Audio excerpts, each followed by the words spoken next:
Amém, meus irmãos? Vamos abrir a palavra de Deus, então? Estamos na terceira carta de João. Chegamos ao nosso último sermão da série A Bíblia a 30 mil pés. Essa série Bíblia a 30 mil pés tem por objetivo pregarmos livros inteiros da Bíblia. É uma série cíclica que ela vai voltar no ano de 2026, em que através de um único sermão nós pregamos um livro inteiro da Bíblia. Amém? Então hoje nós chegamos na terceira carta do apóstolo João e nós iremos ler todo o livro da Bíblia agora. Amém? Isso mesmo, nós faremos a leitura do livro inteiro. Agora você vai sair desse culto falando assim, ó, eu fui no culto da Igreja Missão 58 e eu li um livro inteiro da Bíblia. Amém? São apenas 15 versículos, o menor livro da Bíblia, tá bom? Viu? Não tem desculpa pra gente não ler a Bíblia, né? Não tem desculpa pra gente não ler um livro inteiro da Bíblia num devocional. Vamos lá. 3 João, verso de número 1, até o verso de número 5. Quem achou, diz amém. Vamos juntos então? Palavra do Senhor para nós nessa manhã. O presbítero, ao amado Gaio, a quem eu amo na verdade. Amado, peço a Deus que tudo corra bem com você e que esteja com boa saúde, assim como vai bem a sua alma. Pois fiquei muito alegre quando os irmãos vieram e deram testemunho de que você é fiel à verdade e vive de acordo com a verdade. Não tenho maior alegria do que esta, a de ouvir que meus filhos vivem de acordo com a verdade. Amado, você tem sido fiel no que faz pelos irmãos, mesmo quando são estrangeiros. Estes deram testemunho diante da igreja do amor que você tem. Você fará bem encaminhando-os em sua jornada de um modo que agrada a Deus, pois foi por causa do nome que eles saíram, sem receber nada dos gentios. Portanto, devemos acolher esses irmãos, para que nos tornemos cooperadores com eles na proclamação da verdade. Escrevi algumas palavras à igreja, mas Diótrefes, que gosta de exercer primazia entre eles, não nos dá acolhida. Por isso, quando eu for aí, farei com que se lembre das obras que ele pratica, proferindo contra nós palavras caluniosas. E não satisfeito com isso, ele não recebe os irmãos, impede os que querem recebê-los e ainda os expulsa da igreja. Amado, não imite o que é mal, e sim o que é bom. Quem pratica o bem procede de Deus. Quem pratica o mal jamais viu a Deus. Quanto a Demétrio, todos dão bom testemunho dele, até a própria verdade. E nós também damos testemunho. E você sabe que o nosso testemunho é verdadeiro. Muitas coisas tinha para lhes escrever, mas não quis fazê-lo com tinta e pena, pois espero vê-lo em breve. Então conversaremos pessoalmente. A paz esteja com você. Os amigos mandam saudações. Dê saudações aos amigos, um por um. Oramos. Santo Jesus, obrigado por essa manhã. Submetemos a Ti a nossa consciência, submetemos a Ti nosso coração e pedimos que o Teu Espírito Santo capture o nosso coração pela Tua palavra. Que o Teu Espírito Santo venha capturar o nosso ser, venha capturar todo o nosso ser para Ti, para que à medida que viemos a ouvir esse sermão, que sejamos muito mais do que informados, mas que possamos ser maravilhados com a beleza da pessoa de Cristo, que saiamos daqui mais parecidos com Jesus, mais transformados à medida e à imagem de Cristo, para que o Teu nome seja glorificado. Meu Deus, que o meditar do meu coração e que tudo que eu venha falar não esteja além e não fique aquém do que a Sua palavra, inspirada pelo Teu Espírito, tem a alimentar a Sua igreja nessa manhã, em nome de Jesus. Amém. Queridos, hoje chegamos ao nosso último voo nessa série A Bíblia a 30 mil pés, na terceira carta de João. E hoje sobrevoaremos a terceira carta de João e nós temos algumas informações importantes a respeito dessa carta. Primeiro, que ela é a menor carta da Bíblia, é o menor livro do Novo Testamento. Aqui no grego nós temos 219 palavras. Dessa forma, nós vamos ver que ela aparentemente parece até curta, mas ela não é curta no sentido de conteúdo, apenas de extensão. De conteúdo, ela é muito pessoal. Ela é uma carta que fala da sociedade interna. O Didaquê, por exemplo, um dos livros históricos da igreja cristã, um documento do primeiro século, vai dizer que a terceira carta de João é uma carta que abre as portas de como a igreja do primeiro século vivia. É uma oportunidade de enxergar um pouco de como as coisas aconteciam na igreja do primeiro século. De como as coisas, de como as sociedades internas se desenvolviam, se relacionavam já na igreja apostólica. É interessante que essa carta, ela carrega uma das principais marcas de um cristão que foi alcançado pelo Evangelho. Se fôssemos dizer qual é o tema central da terceira carta de João, o tema central da terceira carta de João é a hospitalidade. Isso mesmo, perceba a lógica progressiva da série. Na primeira carta, nós vamos ver o apóstolo João encorajando a gente a amar verdadeiramente. Na segunda carta de João, nós vamos ver a respeito do cuidado com a hospitalidade com os falsos mestres, que eles não deveriam receber falsos mestres, que era muito comum. A igreja primitiva sofria abusos de pregadores itinerantes que se passavam por autoridade apostólica para abusar da bondade e da generosidade da igreja. Já agora, na terceira carta de João, nós temos o cenário contrário. Aqui é o apóstolo encorajando a generosidade e a hospitalidade com os bons mestres, com os verdadeiros mestres da palavra que estavam sendo enviados por igrejas locais a fim de cooperarem com o avanço do evangelho. A partir disso, nós começamos a montar algumas peças desse grande quebra-cabeça para que possamos visualizar a beleza de Jesus na terceira carta de João. E um dos aspectos que nós já começamos a visualizar da beleza de Jesus nessa carta é que essa é uma carta que fala das principais características de um cristão: a generosidade na hospitalidade, em receber com graça, com amor e as recomendações dadas com muita alegria, com muito fervor e com muita generosidade no acolhimento até de estrangeiros, desde que sejam enviados pelo Senhor. Uma coisa interessante que nós vamos perceber, irmãos, à guisa ainda de contextualização da carta, que vale a pena eu trazer um pouco da bagunça aqui da exegese, da hermenêutica. Sabe quando o chefe prepara uma comida e você tem aquele momento que a gente só senta e come, né? E só quem muitas vezes entende um pouco de gastronomia sabe como foi o processo até aquele prato ficar pronto, né? Então, normalmente eu sempre já trago o prato pronto para todos vocês. Mas eu queria dizer para vocês algumas coisas da bagunça da cozinha. Algumas coisas desse processo em que essa carta, estruturalmente, ela é organizada. Estamos juntos? Nós vamos perceber, irmãos, uma característica técnica da carta que fala ao nosso coração, que fala à nossa vida. Perceba, não é apenas teorismos, não é uma questão etérea, é uma questão mesmo estrutural da carta, é hermenêutico mesmo, de uma interpretação da carta, mas fala ao nosso coração, fala profundamente ao nosso coração. Primeiro, note comigo que segunda carta de João e a terceira carta de João, segundo os grandes historiadores, estudiosos dessa carta, eles vão dizer que foi escrita no mesmo papiro, quase que no mesmo fôlego, quase que no mesmo momento. É como se elas não fossem clones, mas como se John Stott diz que é irmãs gêmeas, segunda e terceira João.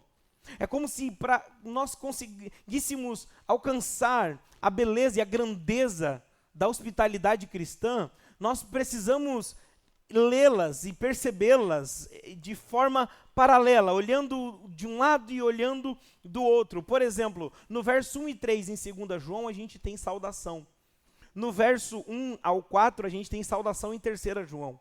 No verso 4 ao 6 de 2 João, a gente tem uma exortação ao amor. Do verso 5 ao 8 da terceira carta, a gente também tem uma exortação ao amor. Agora, olha que interessante. Do verso 7 ao 9 da segunda carta, a gente tem advertência aos falsos mestres. Agora, dos versos 9 e 10 da terceira carta, a gente tem advertência sobre Diótrefes, um líder orgulhoso, que estava se fechando para a obra do Senhor e que não estava hospedando aqueles a qual Deus estava enviando. É interessante que o verso 10 e 11 da segunda carta, aqui é uma ordem clara para rejeitar falsos mestres. Agora, do verso 11 e 12, nós percebemos uma recomendação para receber Demétrio.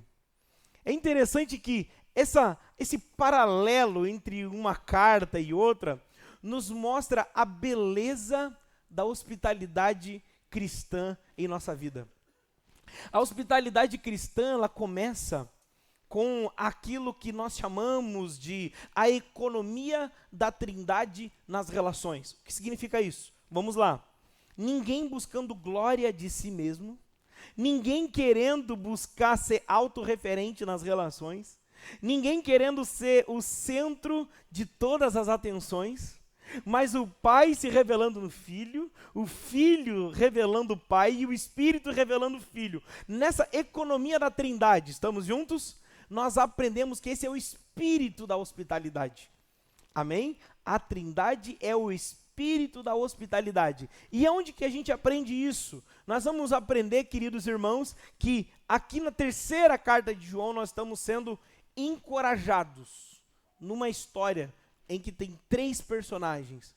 E um desses personagens aqui está sendo enviado pelo Senhor para ser completamente recebido como mensageiro da palavra de Deus. E a igreja local, que estava vivendo um drama, que estava vivendo um momento de perseguição, pressão e dificuldade, deveria receber esse enviado do Senhor para continuar a boa obra da revitalização, da plantação, do fortalecimento, do avanço do reino de Deus.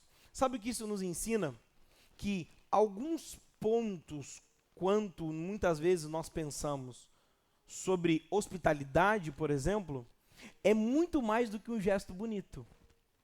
A gente vê que é teologicamente profundo e que está totalmente firme e conectado com a missão de Deus. Um simples ato de abrir a casa e de receber pessoas. Isso é forte. Isso é forte. Porque o próprio Pai fez isso. O próprio Pai enviou seu Filho. O próprio Espírito revela o Filho. Perceba, na própria relação, na própria Trindade há uma relação de hospitalidade. Um recebendo o outro em graça. Um revelando o outro em glória. Isso revela o espírito de como a igreja deveria viver. Qual é a necessidade, meus irmãos? Qual é a necessidade dessa igreja aqui que está recebendo a carta? Qual é a necessidade aqui? O contexto imediato. Qual é a necessidade deles abrirem os lares? Como nós estamos vendo aqui. Qual era a necessidade? Vamos ser bem prático. Vamos ser bem prático aqui na história. Irmãos, vamos perceber que no primeiro século, primeiro, não havia um hotel específico. Não havia cultura de hotel como a gente tem hoje, Airbnb, etc. Aqui era um momento em que a igreja estava sendo completamente mal vista, primeiro. Mal vista. E era uma época em que, ao mesmo tempo em que a igreja estava sofrendo perseguição, a igreja estava em plena expansão. Isso é maravilhoso quando a gente estuda a história da igreja. No primeiro século, a igreja estava sendo impulsionada por um fervor missionário de pregar o evangelho, de ir avançando com o evangelho. Isso é maravilhoso. Então, quando eles saíam de uma igreja local, eles eram enviados para pregar em outra igreja local, para fortalecer outra igreja local. Aqui, a hospitalidade desses enviados do Senhor era como se fosse a infraestrutura missional de Deus para comportar o avanço do reino de Deus naquela região. Sim, é muito interessante que aqui nós temos uma carta que está recomendando a hospitalidade dos cooperadores da verdade. Está recomendando. Se vocês estavam negando os falsos mestres, na segunda carta, agora vocês têm que receber os bons mestres. Vocês têm que dar descanso, sustento, proteção e condições reais para que eles continuem servindo.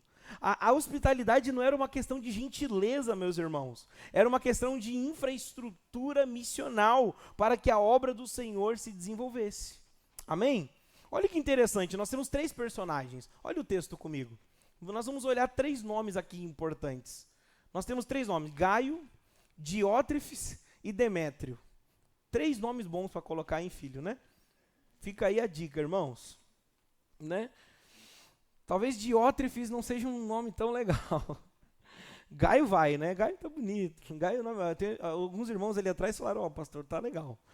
Gaio é o destinatário da carta, queridos. Ele é um exemplo de amor e de generosidade. É ele que precisa receber essa carta. Mas olha que temos a relação. Nós temos aqui um líder orgulhoso, que é o Diótrefes. E esse Diótrefes, ele é, como diz Bruce Waltke, que ele fala que ele interceptou a carta. Ele tentava interceptar as cartas que os apóstolos mandavam para Gaio. Tipo, ele era um dos líderes também, junto com Gaio, mas Diótrefes, ele se metia no meio das conversas e tentava pegar as cartas, lê-las antes e trazer suas próprias interpretações para a igreja. Era uma perturbação. Se a perseguição em 2 João era com os falsos mestres de fora, em 3 João, Deus está tratando com os falsos mestres dentro, que precisam ser tratados, dentro da sua comunidade de fé. E é muito bonito isso, porque aqui ele é exposto, porque o oculto das trevas é o nosso oculto, o trunfo das trevas é o nosso oculto. E aqui Deus está expondo, né, as relações, as dificuldades, a sociedade interna mesmo da igreja do primeiro século. Aqui é para tirar aquele romantismo que muita gente tem. A igreja do primeiro século vivia como Woodstock, né? Todo mundo na fazenda, todo mundo paz e amor, ouvindo Bob Marley ou Bob Dylan, né? Eu prefiro Bob Dylan. Né? Ouvindo só músicas tranquilas, como se a igreja do primeiro século não tivesse problemas, pecados e dificuldades. Aqui a gente vê um problema sendo exposto aqui na nossa cara no primeiro século, mas Deus, de forma cirúrgica e pastoral, está tratando isso. Deus está trabalhando, Deus está indo ao encontro desses problemas, Deus está indo em direção. E a gente tem o Demétrio, que é o portador da carta, um mestre fiel que precisava ser acolhido. Então, Gaio é o destinatário da carta, a gente tem Diótrefes, que é o líder perturbador que tenta interceptar a carta, e a gente tem Demétrio, que provavelmente era o portador da carta que precisava ser acolhido. Estamos juntos? Eu gostaria de trabalhar o primeiro ponto e desenvolver esse sermão inteiro a partir dessa espinha dorsal. E você vai ver que não, é um sermão de um único ponto. Amém? É uma exposição da ideia central do texto. Essa introdução mais técnica é para a gente agora aprofundar mais pastoralmente e teologicamente a ideia central de 3 João. Estamos juntos? Nós entendemos agora, estudando 3 João, que a ideia central é a hospitalidade. Amém? Estamos juntos? Mas a questão é, essa é a grande questão. Pastor, eu entendi. Se hospitalidade não é apenas um gesto bonito, o que é hospitalidade segundo aos olhos das Escrituras? Hospitalidade é missão. Hospitalidade é missão. Eu gostaria de contar algumas histórias para vocês ao longo das Escrituras. Gênesis 18, nós temos a história de Abraão. E aqui nós vemos a hospitalidade como um instrumento da aliança. Gênesis 18 é uma das passagens muito profundas das Escrituras. E eu gostaria de focar não em quem eram aquelas pessoas e etc. Eu gostaria de focar, queridos irmãos, naquele momento em que eles estão juntos, em que eles estão sendo servidos, em que eles estão em plena comunhão. Eu não sei vocês, mas isso mexe profundamente comigo. Deus chegar num lugar e Deus usar pessoas para hospedar a sua vontade na terra. Eu acho isso maravilhoso. Gênesis 18, queridos irmãos, quando os 3 visitantes aparecem no acampamento de Abraão, Abraão e Sara, eles não sabem quem eles são, primeiramente, mas eles correm ao encontro deles e eles preparam água, pão, carne, sombra e descanso. Então, ali no ambiente da hospitalidade, Deus anuncia a promessa do Isaac, o filho da promessa, reafirmando a sua aliança. Perceba que Abraão não estava apenas recebendo 3 viajantes cansados. Eles estavam se abrindo, cooperando para que a própria vontade de Deus fosse hospedada, praticada na terra. Isso é maravilhoso, não é? Perceba que hospitalidade para os cristãos não é apenas uma questão de bom gesto. Também é uma questão de se tornar um lugar em que Deus faz morada na terra através do meu lar, através da minha casa. Aleluia! A gente vê isso também, queridos. Avance comigo. Juízes 2, por exemplo, quando a gente vê a hospitalidade como um caminho para a preservação da família de Deus. Rebeca, Raabe, era marginalizada, ignorada e considerada, na verdade, até impura à luz do mundo judaico. Mas o que ela fez? Ela recebeu os espias, ela escondeu os espias, protegeu os espias, acolheu os espias, e por causa disso nós vamos ver que ela entrou até, meus irmãos, claro, por causa da graça de Deus, por causa da total promessa de Deus, conduzindo o Salvador, mas nós vamos ver em Mateus 1, verso 5, que ela entrou até na genealogia de Cristo. Isso é maravilhoso, uma mulher que recebeu, que acolheu, participou agora da genealogia do próprio Cristo, como descrito em Mateus capítulo 1, verso 5. Então, receber estranhos, abre aspas, receber estranhos não a distanciou de Deus, mas fez ela participar da missão de Deus, daquilo que Deus estava fazendo na terra. E não para por aí, a gente vê também em 1 Reis 17, quem nunca ouviu um sermão, né? Sobre a viúva de Sarepta. Quem nunca ouviu um sermão sobre isso? É muito interessante que essas histórias vão fazer muito sentido. No final desse sermão, você vai ver que todas essas histórias vão fazer muito sentido naquilo que a gente está abrindo aqui e a gente vai fechar juntos. Essa viúva, meus queridos irmãos, ela tinha um punhado de farinha e um pouco de azeite. Mas ela abriu a casa dela para o profeta de Deus, e ali a fé dela foi fortalecida, seu filho foi restaurado, de maneira resumida, né, gente? A glória de Deus foi manifesta, o nome do Senhor foi conhecido entre os gentios. Então a hospitalidade aqui com a viúva, ela foi missionária, porque Deus escolheu uma casa simples para falar sobre coisas muito grandiosas, do seu poder, do seu sinal, de que ele estava com o seu povo, de que ele não desiste do seu povo, mesmo quando o seu povo desiste dele. Isso é maravilhoso, é mais do que um milagre, fala além disso. São pequenos gestos que representam verdades muito mais profundas e maiores. Acompanhem comigo, nós estamos fazendo aqui juntos uma teologia bíblica da hospitalidade, amém? Começamos em Gênesis, passamos Juízes, agora estamos em 1 Reis 17, agora vamos avançar para o Novo Testamento. Vamos avançar para o Novo Testamento. A hospitalidade como porta para o Evangelho. Olha que interessante, eu vou citar alguns textos para vocês. Eu não vou pedir para os irmãos abrirem, mas vocês podem estudar, vocês podem anotar isso e continuar crescendo em casa. Estamos juntos? No Novo Testamento, a missão de Deus avançou de casa em casa. Olha que interessante, Atos 16. O Evangelho se plantou e a casa de Lídia se abriu em Atos 16. Atos 18, Priscila e Áquila deram descanso e parceria para o Evangelho através da sua vida e do seu lar. Que bonito isso. Terceiro, meus queridos irmãos, Atos 10, na casa de Cornélio. Quem lembra na casa de Cornélio? Quando o Evangelho, ele atravessa, cruzou a fronteira dos judeus e gentios. O Evangelho cruzou a fronteira naquela casa, naquela simples casa. Isso é maravilhoso. Na casa de Filemão, por exemplo, toda a carta de Filemão fala de uma reconciliação privada que se tornou agora pública para todos nós.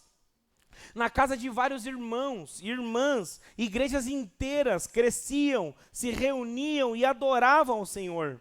Então a gente vai ver que no Novo Testamento, à medida que as pessoas iam se convertendo, as suas casas iam se abrindo para receber as reuniões cristãs e cultos de adoração.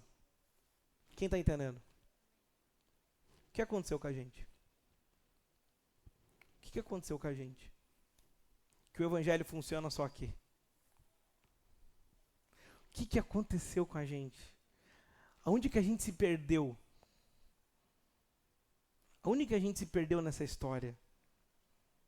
Que o evangelho sempre foi assim, meus irmãos. Eu não estou falando nada novo para vocês. E que Deus me livre de trazer alguma revelação nova. Que Deus me livre dessa maldição. Que Deus me mantenha na mensagem antiga do evangelho.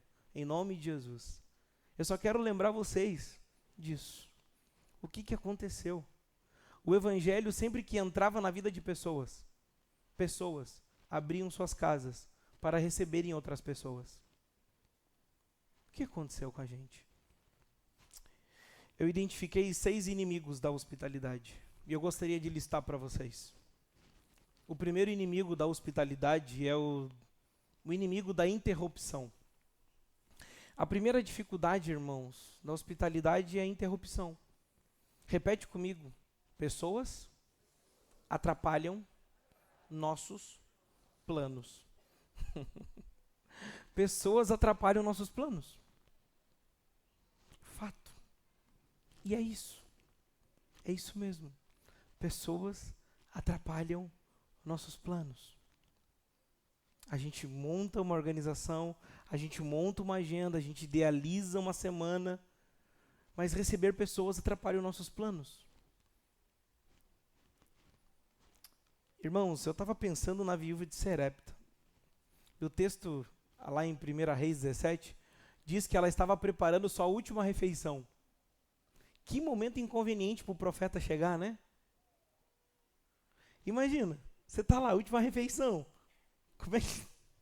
Aí chega lá o profeta do nada.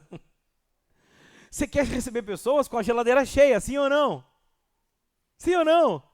Glória a Deus, e que a sua geladeira transborde para a glória de Deus, em nome de Jesus. Mas a situação em 1 Reis não era assim não, gente. Era a última refeição. Atrapalhou os planos. Interrompeu processos.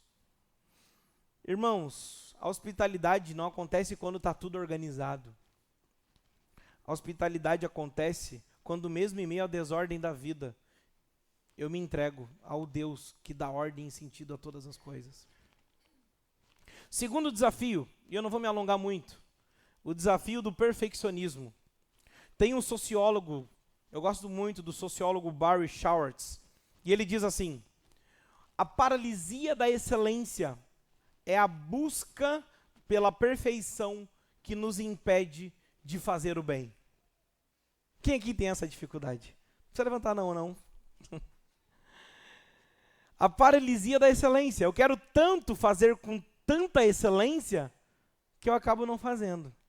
Que eu acabo não conseguindo chegar, abrir minha casa, abrir para as pessoas, servir. Porque eu sempre quero ter aquele produto, eu quero ter essa organização, eu quero que a minha casa esteja... Eu quero ter o meu humor ideal, o meu humor tem que estar ideal, eu tenho que estar nas condições perfeitas. Esse é o desafio do perfeccionismo que mata o espírito da hospitalidade cristã, em que tem que estar tudo do jeito que eu imagino. Esse é um desafio. Isso te rouba de um princípio bíblico que Deus nos chama de abrir a nossa vida para compartilhar a vida com outros seres humanos. Terceiro, o desafio da vulnerabilidade. Talvez esse seja um dos mais difíceis. O desafio da vulnerabilidade é o desafio de se expor.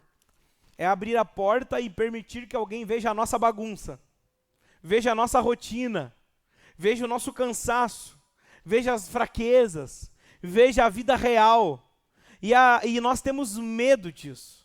Nós temos medo que as pessoas vejam, né, realmente as nossas bagunças, as meias atrás da porta, a toalha no chão, né? A gente tem medo, a gente tem vergonha disso. Isso é um desafio hoje. Nós vivemos um momento em que nós não queremos ser vulneráveis. Aliás, Carl Trueman, no livro Ascensão do Self Moderno, ele vai trabalhar que um dos piores problemas da nossa humanidade é o triunfo terapêutico, o triunfo do positivismo. Qual que é o problema do triunfo do positivismo? As pessoas sempre têm que estar bem, sempre têm que estar bem, sempre têm que estar sorrindo, sempre têm que estar feliz. E a gente só consegue se relacionar quando está todo mundo energeticamente, emocionalmente, para cima e feliz. E, gente, os cristãos, eles se reuniam muitas vezes em choros, em lágrimas. A gente tem salmos dos cristãos juntos, reunidos, chorando por dificuldades. Muitas vezes compartilhando fardos e derrotas que eles enfrentaram. Porque hospitalidade cristã não é romance. Hospitalidade cristã não é um ministério antes do culto só. Hospitalidade cristã exige sangue, exige custo, exige discipulado. E seguir a Jesus é negar a si mesmo, tomar a sua cruz e segui-lo. E se você deseja seguir a Jesus e manter uma vida confortável, talvez a fé evangélica não é para você. Talvez o ser evangélico não é para você. Se você quer uma religião confortável, ser evangélico não é para você. Não é para você. Busque qualquer outra religião, porque ser cristão e ser evangélico, eu sei que isso é contracultural, fica calmo. O pastor está falando com muito amor, tá bom?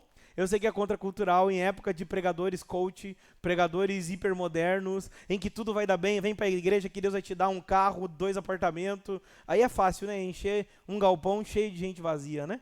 Prometendo casa, apartamento, mas fique tranquilo, aqui a gente só promete uma cruz para você.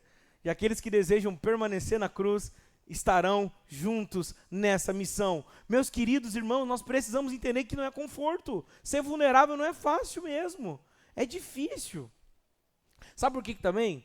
Por isso que nós precisamos criar ambientes seguros para que as pessoas sejam vulneráveis. Aqui entra a nossa responsabilidade. Beleza, pastorzão? Eu quero ser vulnerável, mas eu tenho um ambiente seguro para isso? Aí que eu gostaria de encorajar. Essa é a importância de sermos cristãos maduros. De sermos crentes que sabem ouvir confissões de pecado. Você é uma pessoa cristã em que outros cristãos procuram para confessar pecado para você? Cadê esses cristãos de antigamente? Em que quando um irmão pecava, ele pensava, eu vou lá no irmão Geraldo. Eu vou lá no irmão Geraldo, que eu sei que ele não vai passar a mão na minha cabeça e que ele não vai contar para a igreja toda. E que eu sei que se eu abrir meu coração para ele, minha alma vai ficar ali com ele. Cadê esses irmãos? Cadê esses irmãos que nós podemos abrir o nosso coração e deixar minha alma? Irmãos, é bonito a gente falar, seja vulnerável, mas a gente não cria ambientes de segurança. A gente tem que ser ambientes esterilizados. Sabe sala de cirurgia? Sabe sala de cirurgia? Por que as pessoas são abertas em sala de cirurgia? Porque o ambiente é esterilizado. Porque é um ambiente seguro para se abrir o coração. Nós precisamos ser pessoas saudáveis e bíblicas e maduras, a tal ponto das pessoas poderem falar em seus piores infernos e a gente continuar firme, confrontando o pecado dela, amando ela, dando as mãos com ela e caminhando com ela em Cristo Jesus. Precisamos de ambientes seguros, amém? Ambientes seguros, igrejas saudáveis, criam ambientes seguros que geram a vulnerabilidade, que geram esse ambiente. Uma vez uma pessoa falou, pastor, uma vez eu estava lá na tua igreja visitando, aí eu fiquei até meio constrangido, que eu perguntei para a pessoa assim, se ela estava bem. Ela falou, não. Que gente sincera, pastor. Como é que vocês criam essas coisas? Que normalmente as pessoas ficam mentindo, né? Eu falei, não, eu não falo. Eu falei, cara, que eu estou orgulhoso. Eu estou orgulhoso dessa pessoa. Glória a Deus, cara, é isso. É isso, gente. A gente não pode colocar uma máscara aqui no domingo, entendeu? Sabe por que eu estou falando isso? Para quando você estiver em casa e pensar assim, ó, hoje eu não vou no culto, hoje eu estou endemoniado. Venha! Venha! E chegue dizendo, hoje eu estou meio endemoniado. E a gente vai te acolher, a gente vai te amar, a gente vai adorar a Deus juntos. Porque aqui não é um encontro de gente de máscara. Não é um encontro de anjo. O céu já está cheio. Entendeu? O que falta no céu é mais gente. É mais ser humano. Entendeu? Então a gente pode, irmãos. A gente pode isso. A gente pode chegar e dizer, hoje eu não estou bem, cara. E tá tudo bem não tá bem. E tá tudo bem abrir o coração. E tá tudo bem a gente se fortalecer um ao outro. Porque comunidades fortes não são comunidades inquebráveis. São comunidades que reconhecem suas fraquezas e se ajudam mesmo nas dificuldades. E reconhecem que a sua força vem do Senhor. O quarto desafio é generosidade material. Generosidade, irmãos, e hospitalidade custa generosidade, na verdade. Porque hospitalidade custa dinheiro. Muitas vezes nem tanto, mas custa comida, deslocamento, tempo de preparo, recursos. Principalmente quando o Marcelinho te convida para jantar na casa dele. E ele fala, eu vou no mercado. Aí meu irmão te prepara. É muita excelência, é muita excelência para a glória de Deus. O homem ele é uma bênção de Deus. Então, meus queridos, custa. Deixa eu te falar uma coisa, tudo na vida que vale a pena custa. Tudo na vida que vale a pena custa algum sacrifício, custa alguma coisa, custa mesmo. E glória a Deus. Cada casa, meus irmãos, é uma estação missionária para o evangelho frutificar quando a gente abre as portas para receber os nossos irmãos. Por isso que hospitalidade é missão. Quando nós recebemos uns aos outros em casa, nós estamos redramatizando a forma como a igreja primitiva vivia e estamos antecipando a igreja escatológica, gloriosa, de Cristo, que nós iremos viver para sempre com Ele eternamente. Aleluia! E o quinto desafio, o desafio emocional. Eu falei que seriam 6, né? Faltam só 2. E eu estou dentro do tempo. Aleluia. O desafio emocional, meus queridos irmãos. Tem uma pesquisa do Barna Group que diz 73% dos cristãos praticantes. Preste atenção nesse dado. Barna Group em 2024. 73% dos cristãos se sentem drenados emocionalmente ao final de semana. E apenas 27% se consideram emocionalmente disponíveis para a conexão no final de semana. Olha que forte isso. Tem um custo emocional. Tem um custo. Vamos partir do culto de domingo local. Tem um custo emocional. A gente pode pensar assim, eu não quero me hospedar hoje na casa de Deus com meus irmãos, porque emocionalmente a minha semana foi difícil. Eu gostaria de te encorajar para que você crie gatilhos a partir do evangelho, que mesmo nos dias de autossabotagem, Deus te vença. E você aprenda a cair aos pés de Cristo na comunhão. Que você venha aprender a experimentar o poder renovador de Deus na comunhão e não na solidão.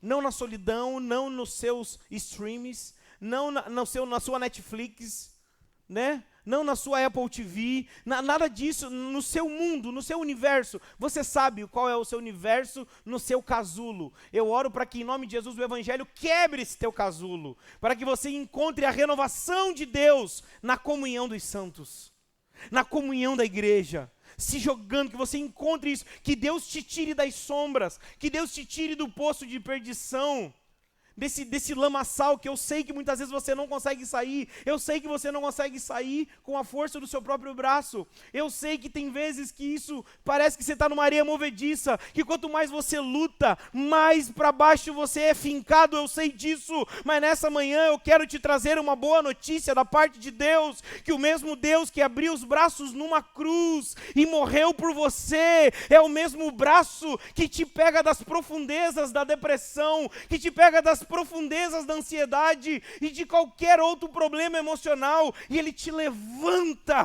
para viver a vida com os olhos para o alto e sublime trono.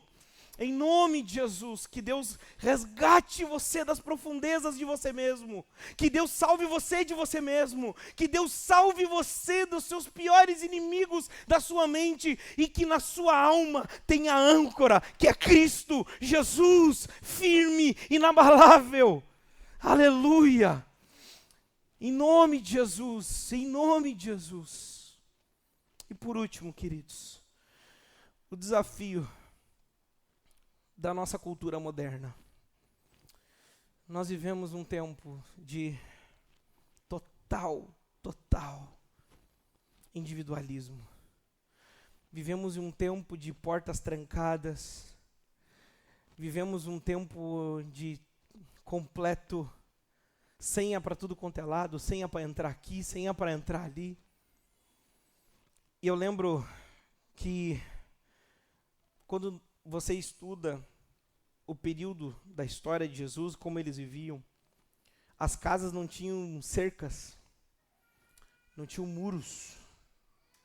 Hoje nós vivemos condomínios, casas fortalezas, a gente preza pela segurança. Isso tudo é bênção, tá, gente? Tudo é bênção. Estou falando de algumas coisas da cultura que muitas vezes influenciam na nossa forma. Muitas vezes o medo do estranho, o medo de ser usado, o medo de ser roubado, o medo de ser lesado, não me impede de viver a comunhão com Deus. Deixa eu falar uma coisa. Deus quer me tirar qualquer senso de medo de receber o próximo. Todo sentimento de parece que eu tenho que toda hora ficar criando paredes de proteção para me autopreservar. Principalmente se você já foi como eu, né? Dentro de casa eu já passei por uma situação de assalto. Você fica assim, completamente, sabe? Com gatilhos muito... Só quem passou por isso sabe, né? Só quem passou por situações assim sabe, é difícil, gatilhos complicados. Irmãos, nós precisamos do Evangelho para nos livrar da gente mesmo, de nós mesmos, para que esses gatilhos, que essa vida complexa que nós vivemos, que isso tudo não vire uma desculpa e também um álibi para a gente não viver a vontade do Senhor. Que aquilo que te feriram, que aquilo que você foi ferido, que foram muitas vezes injustos com você, que não pode se tornar uma justificação moral diante de Deus para eu me afastar do próprio Deus. Está entendendo? Para eu deixar de aplicar o princípio da hospitalidade cristã. Eu concluo esse sermão dizendo, meus queridos, que essa é a altitude do Evangelho. A altitude do Evangelho é Deus abrindo a porta da sua casa celestial para receber estranhos como nós. E agora nós recebemos uma missão. Sabe qual? Abrir a porta da nossa casa para ser um pedacinho do céu para os estrangeiros, para os estranhos, para pessoas que talvez a gente não conhece. E muitas vezes a pessoa que você não conhece, sabe muitas vezes o maior desafio? Talvez vai ser um membro da sua própria igreja. Muitas vezes o maior desafio não vai ser você ir lá, como eu e a Elisa, nos primeiros anos de casamento, botava para morar morador de rua com a gente, dentro de casa. Essa mulher é uma santa. Meu Deus do céu. Glória a Deus. Né? Muitas vezes isso é mais fácil. Muitas vezes botar um morador de rua para morar com a gente, mais fácil. Né? Mas bota o Eric lá em casa. Que eu conheço os pecados dele. Já morou. E já morou lá em casa. Eu toquei de lá. Tô brincando. Tô brincando. Já morou um tempo lá em casa. Aleluia. Foi mais difícil. Não, o Eric é um ser humano mais santo que eu conheço. É difícil encontrar um pecado nele.